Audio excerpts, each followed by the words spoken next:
কিছুমানে ৰিয়ান পৰাগক ট্ৰল কৰিছে, একাংশ লোকে ট্ৰল কৰিছে, সেইবিলাক হৈছে জধামূৰ্খ।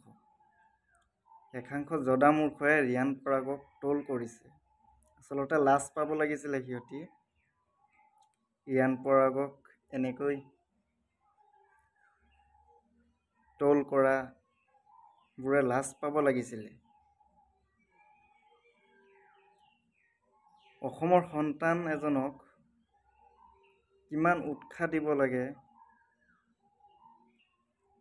কিমান ছাপোৰ্ট কৰিব লাগে আজিলৈকে শিকা নাই কিছুমান লোকে, আৰু বৰঞ্চ ট্ৰল কৰিছে, হিংসা কৰিছে।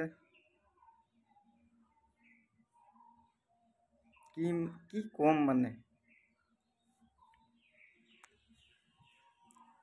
কিছুমানে ট্ৰল কৰিছে এইটো ভাবি যে ৰিয়ান পৰাগে ইমান ওপৰত গ'লগে, খেল প্লেয়াৰ হৈ গ'ল, পইচা পাতি সি পাব, টকা ঘটিব সি, আমাকতো নিদিয়ে।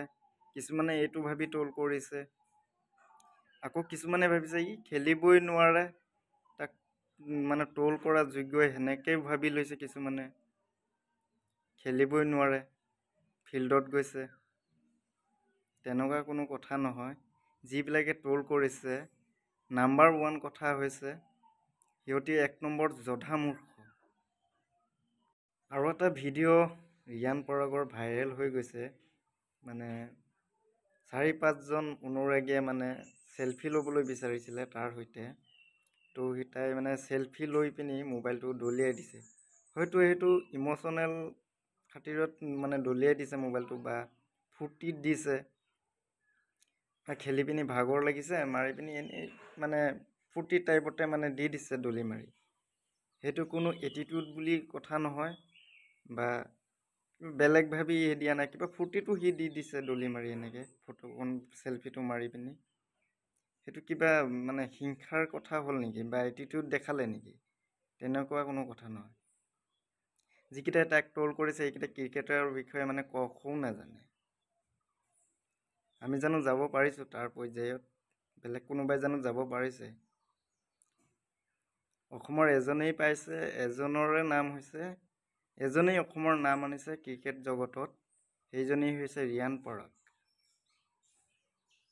ভাৰতৰ মূল দলত স্থান পাইছে ৰিয়ান পৰাগে, আমাৰ অসমৰ কিমান গৌৰৱৰ কথা, কিমান গৌৰৱৰ কথা ভাবি চাওক।